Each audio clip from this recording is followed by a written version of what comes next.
कि यदि एकास में यदि लीडर कथा आज्ञा मान हो परंपरा आज्ञा मान हो आउ यदि गोटे यदि भटकी हो लीडर यदि मान आवाज नहीं सुनबो कि मेन के मान हनर ताकर आवाज नहीं सुनबो तेरे मान भटकी जीवा is saying without if you don't listen to the engine, then all the bogies will fall apart. It will scatter. और स्वतः में लीडर का थोड़ा समस्या बिगड़ी है. If Satan holds the leader, then every member will be spiritual. Very good. Thank you, sir.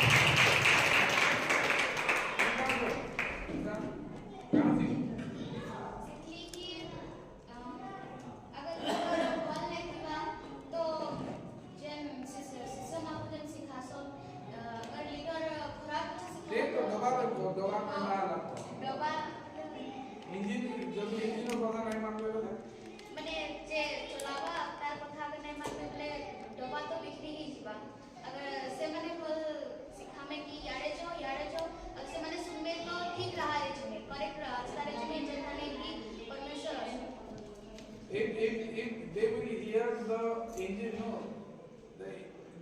clearly, then the direction will go straight, otherwise they will stumble. Excellent. So, team please will receive award in the evening. तो शांति की team आपको इसका जो price है वो शाम को मिलने वाला है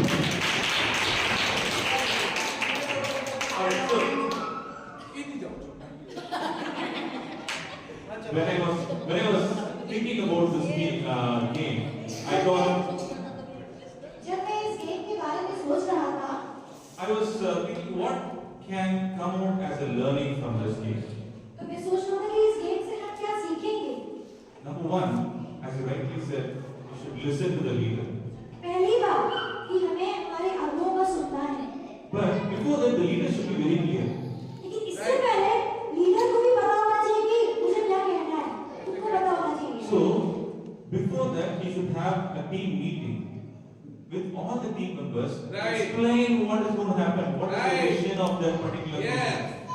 इसीलिए बहुत जरूरी है कि लीडर को अगुए को अपनी टीम के साथ मिलकर ये समझाना पड़ेगा कि हम करने क्या वाले हैं So, when we say that, you should listen to the leader, so leader will be very happy. Yeah, you are not listening to me. Yeah, that's right. तो हम जब ऐसे बोलते हैं कि अगुए का सुनो तो अगुए में ये आ जाता है कि अरे तुम सब तो मेरा सुनने वाले हो Okay, but when we say that leader should discuss with everybody, make them understand what is the vision of this particular vision. Amen. तो मैं ये बोलना चाहता हूँ कि अगुए को क्या करना है कि मुझे टीम के साथ सभी बातों में साझा करना है बताना है ताकि जो चीजें हैं दृष्टिकोण है वो खुद को तो समझ में आई है लेकिन बाकी टीम को भी वो बता पाए So then you don't need a physical vision. Instead, everything is there in your brain. So your vision is very clear. इससे क्या होगा आपको आंखों से दृष्टिकोण नहीं मिलेगा आपको आत्मिक तरीके से अंदरूनी तरीके से आपको पता होगा कि मुझे क्या करना है Okay, so that's what I learned. I think it was very interesting for me. Thank you for playing that. I hope you understood something from this. मुझे बहुत खुशी है हमने ये गेम खेले और हम इससे सीखे मैं बहुत धन्यवाद देता हूँ कि हम ये गेम खेल पाए Okay, so I'm going to use the screen for a minute so that it will be easy for you to visually understand certain things because of language barriers. So I just want to use this. तो हम ये screen पे कुछ देखेंगे और सीखने वाले हैं हम So we'll see what is leadership. हम देखेंगे कि ये नेतृत्व क्या होता है Before that, we'll see who's a leader. इससे पहले हम समझते हैं कि नेता क्या होता है A leader is a person who is given a role of guiding certain people for performing a task with a clear given purpose. एक नेता वो होता है जो कुछ अपने चुनिंदा लोगों को ये समझाता है कि उन्हें कौन सा काम करना है ताकि वो कुछ बातों को प्राप्त कर पाए So you can read this verse, the below word. So what does? So Yes. that's a तो purpose. हम ये देख रहे हैं कि नेता अपने लोगों को उनका उद्देश्य समझाता है Okay, what is leadership then? तो नेतृत्व होता क्या है Leadership is a process of guiding people, influencing and to do or achieve a certain goal. तो नेतृत्व का जो प्रोसेस है, प्रक्रिया है, उसमें क्या होता है? वो व्यक्ति अपने टीम जनों को आगे बढ़ाता है, उन्हें उत्साहित करता है और उन्हें आगे की तरफ लेके जाता है ताकि वो अपने उद्देश्य को प्राप्त कर सकें। So the second word here is प्रेरित करना। प्रेरित करना। प्रेरित प्रेरित करना। करना। उन्हें उत्साहित करना है कि चलो कम ऑन, आप भी कर सकते हो। So the leader should inspire the team to do the same thing what he is thinking. So that is what is about leadership. नेता के अंदर ये खूबी होनी चाहिए कि वो अपने लोगों को उत्साहित कर सके कि हाँ तुम ये कर सकते हो और वो उन्हें प्रेरित करे आगे बढ़ने के लिए। Okay, so how many would like to do this Pani Puri race? I know that Sambalpur is famous for Pani Puri, right? Okay, so when you do, I feel very interested to understand where is the best Pani Puri in Orissa. तो ये पानी पूरी race के बारे में सुना कि कौन कितना पानी पूरी खा सकता है और भाई बता रहे हैं कि मैं बहुत ज्यादा उत्सुक था ये जानने के लिए कि ये कहाँ मिलता है उड़ीसा So में। without shame, I asked Pastor, where is the best Pani Puri? Can I ask for Pani Puri? तो इन्होंने मास्टर से पूछा कि सबसे अच्छा पानी पूरी कहाँ मिलता है संबलपुर में, मैं खाऊंगा। So he took us to a place and wonderful, tasty Pani Puri I have ever had in my life. मैं अपने जीवन में इतना अच्छा पानी पूरी मैंने खाया है ना, दुनिया में यहाँ पर खाया हूँ। So I also saw different Pani Puri mission. और मैं देखता हूँ कि कितने सारे पानी पूरी में मशीन भी हमारे आगे अवेलेबल है। So it's all interesting things which I'm telling about Sambalpur and Orissa. So thank you for this. Sambalpur में देखा और मुझे बहुत अच्छा लगा। Okay, so we will see what is leadership and what is not leadership in few things, and then we'll close it as soon as possible. Okay. मैं बताना चाहता हूँ कि नेतृत्व है क्या और नेतृत्व क्या नहीं है, उसके बाद आगे खत्म करने वाला। So our father of nation Mahatma Gandhi ji says that a sign of a good leader is not how many followers they have, how many leaders they make. Mahatma Gandhi ji जिनको हम सब जानते हैं, उन्होंने एक बात कही थी कि एक अच्छे लीडर का, एक अच्छे नेता का ये प्रमाण होता है कि वो कितने फॉलोवर है, लेकिन उसके पीछे चलने वाले कितने बना रहा है ये उसकी पहचान नहीं है, लेकिन वो कितने और अपने जैसे नेता को खड़ा कर रहा है ये उसकी पहचान है। Exactly. So how many of you have Instagram account, Facebook? You will see. Yeah. So कितने लोगों का इंस्टाग्राम या फेसबुक है? Facebook or any other social media you will have, right? So you will see how many are following me. How many are following me? Is they very impressed with the number of followers? I say I have 1,000 followers. Somebody will say I have 10,000 followers. Oh wow! I will say 1 million followers. So many people are looking for followers, right? So how many are willing to make the real leader in you? तो हम ये बोलते हैं कि जब हम Instagram या Facebook का प्रयोग करते हैं 10,000 फॉलोवर है, इतने लोग मेरे पीछे चलते हैं, लेकिन बात वो ज्यादा महत्वपूर्ण नहीं है। बात महत्वपूर्ण ये है कि आप कितने फॉलोवर नहीं, कितने नेता अपने जैसे तैयार कर रहे हैं। Amen. Hallelujah. So leadership is not about being a boss. I am the boss. You should do what I say. It's not like that. नेतृत्व का जो प्रक्रिया है वो ये नहीं कि नेता बोले मैं बॉस हूँ, तुमको मेरा सुनना है, सुन लेना। It's not about controlling the people. No, you should not go there. You should not do this. No, it's not about that. They should think that they will not do it because of the mission they understood. उनको ये थोपना नहीं कि तुम ये करो, तुम ये नहीं करो, लेकिन उनको लोगों को ये समझाना है ताकि वो जो उद्देश्य है वो उनके लोगों के घरों में चला जाए कि मुझे अपने उद्देश्य की परिपूर्ति के लिए कार्य करना है। So the most successful leader in the world is written in the Bible. सबसे सफल नेता के बारे में अगर हम बात करें तो बाइबल बताती है ऐसे नेता के बारे में। So can you tell me the best leader in the Bible? आप बता पाएंगे बाइबल का सबसे अच्छा According to you, no, there's no right answer or wrong answer. Tell me who inspired you as a best leader? Musa, Moses. Moses, very good, excellent. Any other? और कुछ आपके के फॉल लीडर मत करना आपको बाइबल में follow Nehemiah is one of the leaders. Correct. Joseph. Joshua. Very good. Joshua, you have got the name of Ghana. Correct. Gideon. Moses. Correct. Esther is a leader from your perspective. Very nice. Deborah is a beautiful, wonderful woman leader. Paul. Excellent. Very good. So all these are very good leaders. because there are many leadership books available in the world, but nothing as big or as important as Bible. हम देखते हैं कि दुनिया में नेतृत्व के ऊपर काफी सारी किताबें उपलब्ध हैं, लेकिन बाइबल में जैसे लिखा गया है वैसी किताबें आपको दुनिया में नहीं मिलने वाली। So what I thought is, I will take my inspired leader, who is Nehemiah, who is a very meticulous leader with planning and execution and completion of a particular vision. आज मैं आपको बताने जा रहा हूँ मेरा जो पसंदीदा नेता है वो नेहेमिया है, और कितना सुंदर वो नेता है जो परमेश्वर के कार्य करता है। So you read about Nehemiah. How many of you know Nehemiah? कितने लोग नेहेमिया को जानते हैं? यहाँ पर नाम करेंगे। So what is the book before Nehemiah? नेहेमिया की पुस्तक के बारे में कौन सा पुस्तक के बारे में?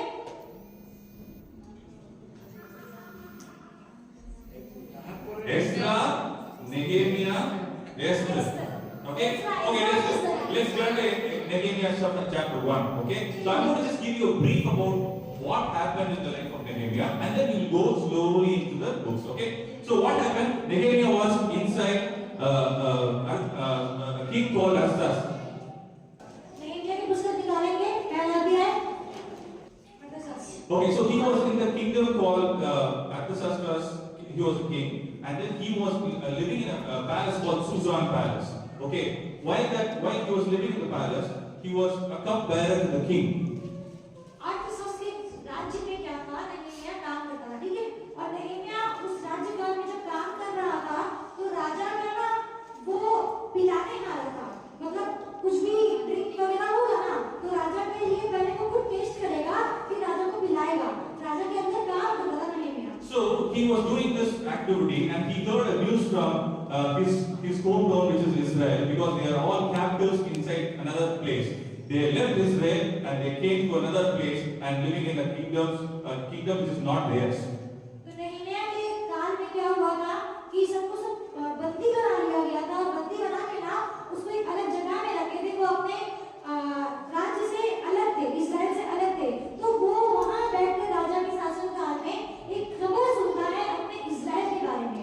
Okay, so he hears about the news that the Jerusalem's walls are broken and the temple's gates are broken. Everything is taken away, and there's a sad state of Jerusalem. और वो सुनता है एक बहुत ही बुरी खबर। वो सुनता है अपने लोगों के बारे में कि वहां पर जो यरूशलेम का मंदिर है, उसका जो दीवार है वो टूट गया है, वहां के लोग दुखी हैं और वो सब कुछ बिखर सा गया है। So with this burden, the book starts. He has a burden in his heart. With that burden, the book starts. And how this burden turned into Nehemiah as a leader is what we want to talk now. इस किताब की शुरुआत उसके उस बोझ से होती है जो उसको परमेश्वर देता है यरूशलेम के मंदिर टूटने की वजह से, और आज हम इसके विषय में सीखने वाले हैं। Alright, there are 5 steps in Nehemiah's leadership which I got. Number 1 is he had a vision. Everybody 5 says, चीजें जो हम नेहेमिया के जीवन में देखते हैं। vision, पहला जो है वो है दृष्टि, उद्देश्य, plan, योजना, execute, किस तरीके से उसे कार्यरत किया जाए, and then finally completion. कैसे उसे पूरा किया जाए। So he had a burden, and then his mission started. He observed what is needed for that mission to be completed, and he planned really well. तो नेहेमिया के पास एक विजन था, दृष्टिकोण था, और वो दृष्टिकोण होने के बाद वो उसके लिए उद्देश्य से एक योजना बनाना शुरू किया। Okay, and then he had so when you say when the train was going as a leader, what did you face? You face some obstacles. A lot of people are turning this way, they are not listening to you. There are obstacles which actually spoils the train. You are taking it to a different direction. So a lot of things. This is called challenges, right? तो ये होता है कि जैसे हम game खेल हम देखे ट्रेन में हम जा रहे हैं और जब देखा सही से बता रहे हैं तब भी ये ट्रेन के जो डिफरेंट डब्बे हैं ना वो यहाँ वहाँ हो जा रहे थे, ठीक है? ऐसे ही जब हम अपने काम करते हैं तो हम बहुत सारी चीजों को फेस करते हैं। So how he faced the challenge and completed his mission. That's what we're going to see now. अभी हम देखने वाले हैं कि परमेश्वर आपको कोई विजन दे, दृष्टि दे, तो आप उसे कैसे देखिए और किस प्रकार से पूरा करें, आज हम सीखने वाले हैं। Alright, so let's read Nehemiah 1:3. It's a birth of his vision. सबसे पहले हम देखेंगे कि ये दृष्टिकोण का जन्म किस प्रकार हुआ। Can you read verse 1 and 3? 1 and 3, okay. हम हिंदी में पढ़ेंगे नेहेमिया पुस्तक 1 का 3।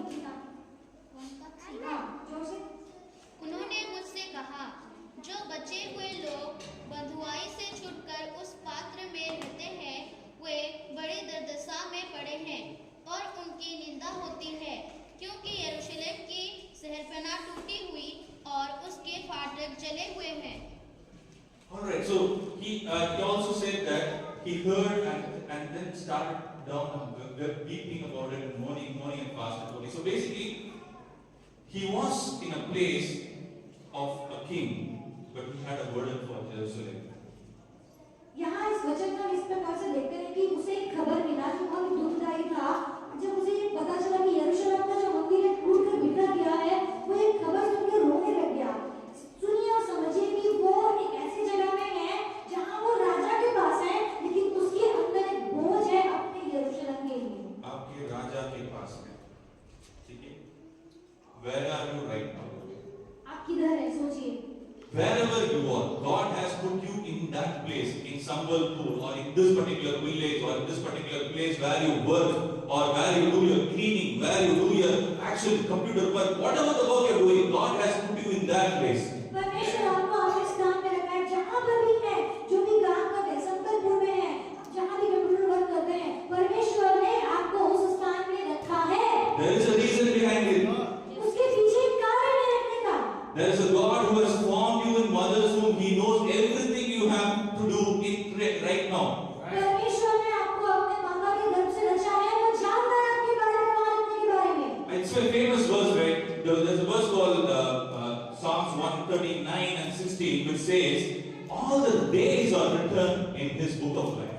Yes. Hallelujah. वचन संहिता 139 में बोलता है कि मेरे जितने भी जीवन के काल हैं, उसकी पुस्तक में लिखे हुए हैं। Wherever you work, whatever you do, it is all already numbered. It is already placed in this book. जो भी करते हैं, आप कुछ भी करते हैं, सब कुछ परमेश्वर अपनी पुस्तक में लिख चुके हैं। Everybody say we have a purpose. I have a purpose. मेरा उद्देश्य है, आप विश्वास करते हैं कि जो उद्देश्य है। Hallelujah. Hallelujah. Hallelujah. God is good. परमेश्वर अच्छा है। So the wall is broken in Jerusalem. The gates have been burned with fire. यरूशलेम की दीवारें टूट चुकी थी, उसकी सगरपरा टूट चुकी थी और वो जल रहे थे। And what Nehemiah did? और नehemiah क्या किया? He fasted and prayed. वो उपास में गया और वो प्रार्थना किया। That fasting and prayer will give you the burden. जब आप उपास जाते हैं और प्रार्थना में जाते हैं तो परमेश्वर का बोझ आपको मिलता है। And it will not only give you the burden, it will also give you what should you do, where is the opportunity. God will show you the opportunity to do what next. ये सिर्फ आपको बोझ नहीं देगा, लेकिन परमेश्वर बताएगा कि आपको क्या करना है और आप आगे बढ़कर वो काम करेंगे। So as soon as he fasted and prayed, he surrendered, he confessed and pleaded to God. Let's read verse 2 and 2, Nehemiah 2 and 2. नehemiah 2:2 पढ़ेंगे। तब राजा ने मुझसे पूछा, तू तो रोगी नहीं है, फिर तेरा मुंह क्यों उतरा है? यहाँ तो मन ही की उदासी होगी। That's the opportunity. God is providing an opportunity in front of the king. और यहाँ पर कुछ ऐसा हो गया कि उपास के बाद परमेश्वर उसे एक अवसर दिया राजा के सामने, जहाँ राजा उसे खुद पूछता है, तू उदास क्यों है? So when the king is asking you a question, what's happening with you? You should be ready to answer and tell your mind what has God put to you as a burden in your heart to the king. That's the opportunity. तब आपको उस अवसर का फायदा उठाना है, जहाँ राजा आपसे पूछेगा क्या हुआ है, आपको परमेश्वर की बुद्धि से आंसर देना है। Today some people have come here with a burden or a vision. I don't know, you are confused about certain things. I have some burden in my heart. I don't know what to do. यहाँ पे आप काफी सारे लोग एक बोझ के साथ आए होंगे और आपको लग रहा होगा मेरे हृदय में बोझ है, लेकिन मुझे पता नहीं कि मैं क्या करूँ उसके लिए। How God? How can I do this? I don't know what's the next step. I don't know what to do next. और आप बोल रहे होंगे प्रभु मैं क्या करूँ इस नेक्स्ट स्टेप पे जाने के लिए, नेक्स्ट और मेरा क्या होगा मुझे समझ में नहीं आ रहा है। I'm here to encourage you, everybody, brothers and sisters, that God is looking into you and He has written all the steps for you. You just need to fast and pray and seek Him, and definitely He will give you the answer in the next step for your life.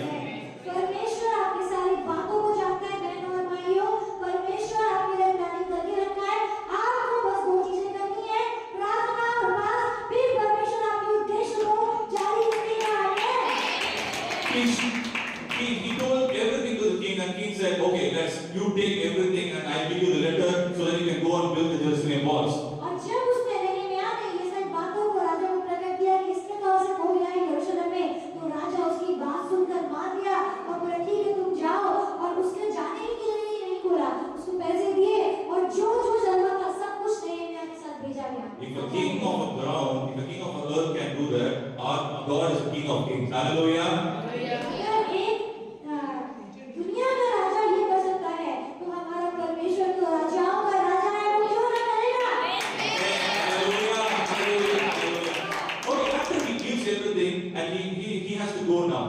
to Jerusalem and visit the Jerusalem walls. What is the problem? There is a walls which are broken and there are gates which are burnt away. So Jerusalem is not protected. जब नehemiah जाता है, राजा उसे भेज देता है और नehemiah जाकर देखता है यरूशलेम में क्या हो रहा है। सब दीवारें गिर गई हैं और सब कुछ जल गया है और वो बहुत दुखी होता है वहां जाकर। So you go understand what's happening in that problem. You need to understand it better. That's why when we play the train game, you need to understand what is your mission. Communicate all through all the team members. उसे समझ में नहीं आता वहां जाकर कि वो क्या हो रहा है ये। इसलिए जो वो गेम खेल रहा है समझना बहुत जरूरी है कि हम आगे कैसे बढ़े और अपनी टीम को पता है कि आगे बढ़ना कैसे है। Maybe God has put you in a place of work. During that place becomes a mission for you. हो सकता है कि परमेश्वर ने आपको एक काम में रखा है और वही काम करते करते परमेश्वर आपको एक बोझ भी दे दे। Okay, so in that place there will be people broken. There are people who needs healing. There are people who needs comfort. और जहाँ पर हो सकता है कि आपको परमेश्वर ने रखा है, वहाँ ऐसे लोग होंगे जो टूटे हुए हैं, बिखरे हुए हैं, जिनको सांत्वना चाहिए। So you need to understand them first. तो आपको उन लोगों को सबसे पहले समझना होगा। So some people go immediately and say, okay, I'll pray for you, you'll be healed, that's all fine. No, don't do that. What Nehemiah did, you can read verse number 12, 2:12. Nehemiah ये 2:12. नहीं करना है कि आप किसी के बारे में सुने और अपने ठीक है और प्रार्थना करो तुम चंगे हो जाओगे। नहीं ये नहीं किया। उस पहले आपको उनको समझना होगा। Verse number 12. हम पढ़ेंगे नehemiah 2:12। जब मैं थोड़े पुरुषों को लेकर रात को उठा, मैंने किसी को नहीं बताया कि मेरे परमेश्वर ने यरूशलेम की रीत के लिए मेरे मन में क्या उपजाया था। अपनी सवारी के पशु को छोड़ कोई पशु मेरे संग न था। He didn't open his mouth and tell what God has put in his heart. He just observed everything. It's very important in our lives too. एक बहुत ही अच्छा चीज यहाँ से सीखेंगे। नehemiah के अंदर एक दृष्टिकोण था, एक विजन था, लेकिन वो इस विजन को दृष्टिकोण को सबके साथ नहीं साझा किया, सबके साथ बांटा नहीं और वो रात को अकेले उठा और कुछ लोगों को लेकर चलता। ये बहुत जरूरी है हमारे जीवन में भी। Sometimes we go and tell immediately, I have this thing, and then I explain everything to the other person who is in front of me. Because you know what? What makes you to do that is your self-reliance or self-pride which is in you. You depend on yourself, not God. कभी-कभी क्या होता है ना, परमेश्वर हमें एक बोझ देता है और हम उस दृष्टिकोण को लेकर सबके साथ बांटना शुरू कर देते हैं कि ऐसा होगा, ऐसा होगा, ऐसा होगा। लेकिन परमेश्वर और हम ऐसा क्यों करते हैं ना, भाई बता रहे हैं, क्योंकि हम अपने ऊपर निर्भर रहते हैं, परमेश्वर के ऊपर हम निर्भर नहीं रहते हैं। So God hates the prideful and He is merciful to the humble. A leader cannot be a prideful person. परमेश्वर अहंकार पसंद नहीं करता, लेकिन वो दया करता है नम्र लोगों पे और वो चाहता है कि उसके जो नेता हैं वो नम्र बने। So then Nehemiah went and then said, okay, he formed a team and he made sure that everybody understands the vision, and then he said, let's all rebuild. Hallelujah. और नehemiah क्या करता है, एक टीम बनाता है और उन सबके साथ साझा करता है, बोलता है कि अब हम ये कार्य को पूरा करेंगे। Okay, so while you are doing this, there will be some people who will be behind you and say that no, what you are doing is not going to work here. It's all waste. Your prayers are waste. Your efforts are waste. Whatever you are doing is not going to help you anything. Those people are called mockers and blockers. तो जब हम परमेश्वर का कार्य करेंगे ना, रूप बनाकर, तो बहुत सारे ऐसे लोग होंगे जो पीठ पीछे बोलेंगे क्या कर रहे हो, तुम कुछ भी काम नहीं करने वाला है, ये तुम्हारा प्रार्थना तुम्हारा उपवास किसी काम का नहीं है। ऐसे बहुत सारे लोग होंगे जो आपके पद में रोड़े अटकाएंगे। So that's what it says in Nehemiah chapter 4 and verse 1. The Sanballat, the Hornite, the Tobiah, the Ammonite, and then there's a guy called Geshem, the Arab. So all these people gathered together and said, these guys are doing something. We want to break this. We want to break their vision. There will be opposition and challenges in front of you. और जब यरूशलेम को बनाने के लिए वो एकजुट हो गए एक मिशन में, तो क्या हुआ यहाँ हमें बताती है कि कुछ जो अलग-अलग जाति के लोग थे, वो नehemiah के विरुद्ध खड़े हुए, बोले कि नहीं, हम ये करने नहीं देंगे, दीवार को तोड़ दो, ये काम को रोक दो। So what they do is they come to you and they don't hit you. उससे भी क्या होगा कि वो जो आपके विरोधी हैं, वो सीधे-सीधे आपके पास आकर आपको रोकेंगे नहीं। So what they do is they disturb your mind. वो आपके दिमाग के साथ खेलेंगे और आपको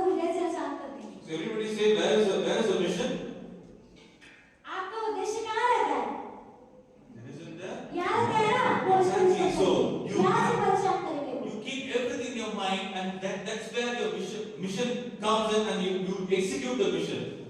आपका जो उद्देश्य है, परमेश्वर जो बोझ दिया है वो आपका यहाँ पर है, और परमेश्वर के काम को करने के लिए वो जो रोड अटकाएंगे आपको यहाँ से परेशान करेंगे। That's where the enemy attacks you. यहाँ से शैतान आपको हमला Let's करेगा। read Nehemiah 4:7, chapter 4:7. हम पढ़ेंगे 4:7। तब संबलत और तोबिया और अरबियों और अम्मोनियों और अस्दोदियों ने सुना कि यरूशलेम की सड़क बना की मरम्मत होती जाती है और उसमें के नाके बंद होने लगे हैं, तब उन्होंने बहुत ही बुरा माना। So what they're saying is they're trying to, they got angry. With that anger, they are actually attacking their people. So saying that, for example, the verse number 12, I guess. 11 पढ़ेंगे। हमारे शत्रु कहने लगे, जब तक हम उनके बीच में ना पहुंचे और उन्हें घात करके वहां काम बंद ना करें, तब तक उनको ना कुछ मालूम होगा और ना कुछ दिखाई पड़ेगा। So that's when a leader should stand up. There are a lot of fear around you. There are a lot of disturbances around your mission. What a leader should do. That's what the verse number 14 says. Do not be afraid of them. Remember the Lord who is great and awesome, and fight for your families, your sons and your daughters, your wives and homes, and He will help you. तो जब परमेश्वर के कार्यों करने के लिए आप आगे बढ़ेंगे, शैतान ऐसे लोगों को भेजेगा आपके कार्य में रोक अटकाएंगे, दिमाग को अशांत रखेंगे, लेकिन तब आपको खड़े होना है नेता के रूप में और बोलना है कि परमेश्वर ने कहा है, जो वचन 14 में लिखा गया है कि उन लोगों से मत डरो, अपने आप से भयभीत मत हो, परमेश्वर को याद रखो, क्योंकि परमेश्वर ने अनेक जनों में, परिवारों में महान कार्य किए हैं और वो आज भी करेगा तुम्हारे बीच में। Hallelujah. Hallelujah. God is great, and He, you know what? Enemy, Satan is afraid of God. परमेश्वर महान है और शैतान परमेश्वर से डरता है, Because enemy is like a roaring lion. क्योंकि जो शैतान है ना वो गरजने वाले सिंह के समान है, Like a roaring lion. वो गरजने वाले सिंह के समान है, वो He is, सिंह नहीं है, he is not a roaring lion. Hallelujah. शेर नहीं है। So say we are serving a God called Lion of Judah. Hallelujah. अब यहूदा के शेर को सत्संग प्रणाम करते हैं, वो शेर नहीं, हमारा परमेश्वर शेर है। So when the word comes to your mind, don't worry. You beat the word or the threat or the fear which comes to your mind with the word of God. जो कुछ भी चीजें आपके दिमाग में जब आती है, परेशान करती हैं, तो परमेश्वर के वचन को बोलकर आप उन सब चीजों को हटाएं। So that is your weapon. Put on your weapons. That is your weapon. इसीलिए वो आपको हथियारों से बांध ले। And then you start planning, and you see the progress in your vision. और उसके बाद आप योजना बनाएं और आगे बढ़ें। So what did you learn from the leadership qualities of Nehemiah? तो हम देखते हैं कि उन गुणों को जो नehemiah के अंदर भी व्यक्तित्व के बंधे। There was a true burden, उसके पास एक अच्छा सच्चा बोझ था, and there was a fasting and prayer with him. उपवास प्रार्थना था, And he clearly provided a direction to the king. और वो अपने साथ के लोगों को सही से चालना देकर आगे बढ़ा पा रहा था। And he plans the work really well. और उसने योजना भी बहुत ही अच्छी बनाई, And he motivates the workers and helps the poor people as well.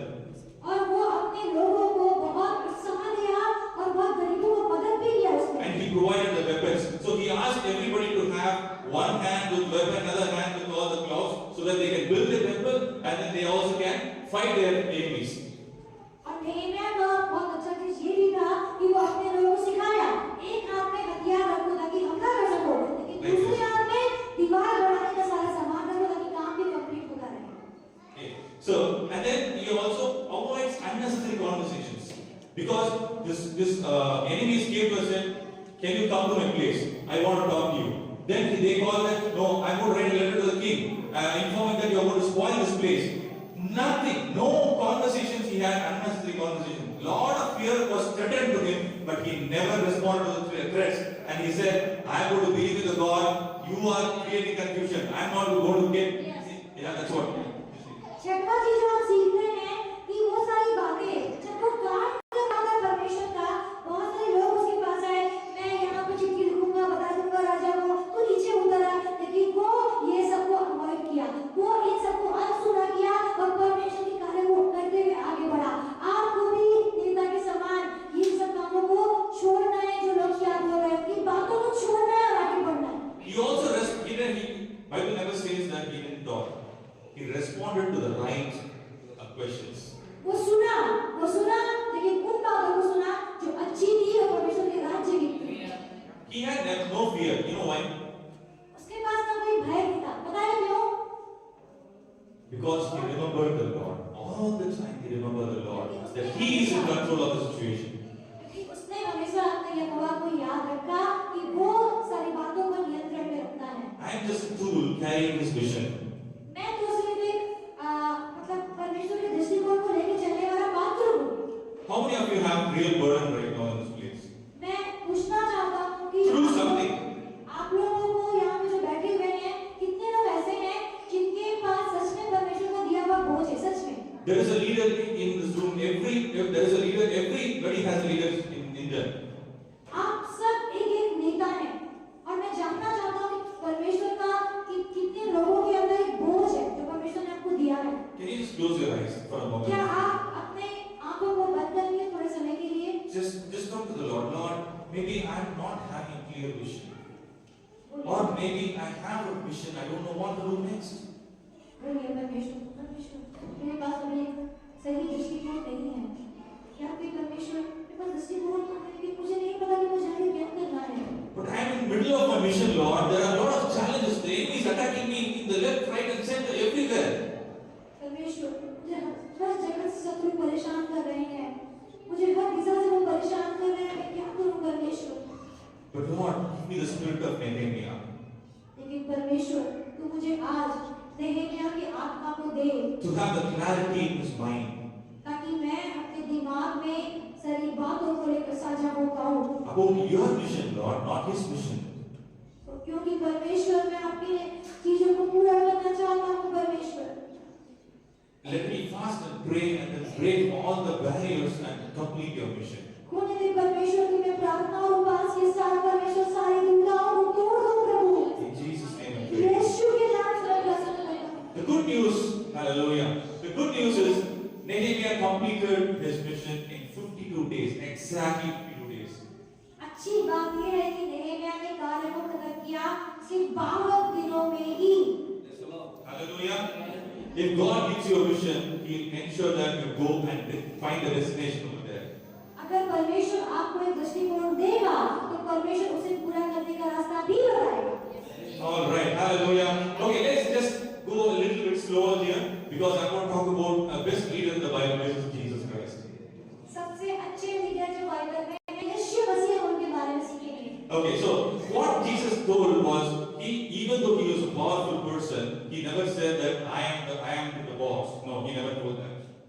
हम जानते हैं कि यीशु मसीह सबसे महान नेता हैं। Beautiful I am. My light is so shiny, you know. That's all और it is. आजकल क्या कर रहे हैं नेता के बारे में पढ़ रहे हैं हम लोग कि ना वो परमेश्वर से लाइक तो ही ले रहे हैं लेकिन बात नहीं रहा बोल रहे हैं कि देखो मुझे कितना कुछ पता है। So you are called to be a shamash. हम शमास के रूप में बुलाए गए हैं। You are not counted. भले ही हमारा गिनती ना हो। You are not there in the 8 days. You are the 9th one. You are not there. You are not counted there. 8 दिन उनको जलाया जाएगा आपको 9 में आपको कुछ भी गिनती नहीं है। So, but then the shamash is always connected to the light. Hallelujah. लेकिन तभी शमास ऊपर से जुड़ा हुआ रहता है। And it also lights the other candles so that they can shine. और शमास ही है वो मोमबत्ती जो बाकी सारे मोमबत्तियों को प्रकाशवान बना देता है। How many of you want to be a real shamash? So that in your area, in your place, where you go like show Jesus to them. It's not that you act. Be Jesus so that they can inspire and get the Jesus light in them. कितने लोग यहाँ पर वो शमास की मोमबत्ती बनना चाहते हैं कि वो दूसरों को जलाए। जहाँ पर भी आप जाएं, लोगों को आप जलाएं और प्रेरित करें कि Hallelujah. It's all great.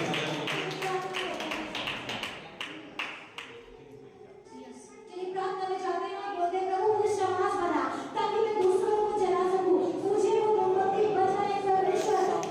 मैं अपने शक्ति का यूज नहीं करूं परमेश्वर। मैं तो झूठी हूँ वो झूठी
Yes,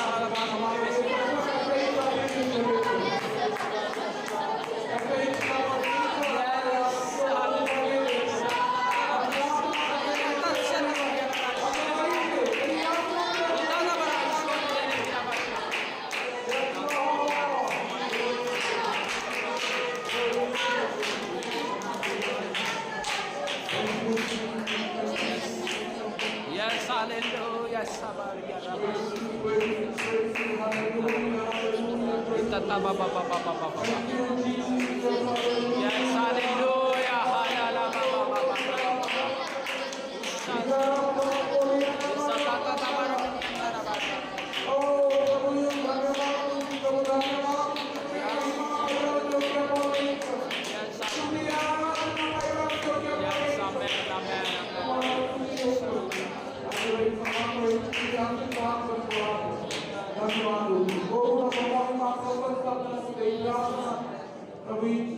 प्रभु यीशु कृष्ण का नाम है। Yes, amen. Praise the Lord.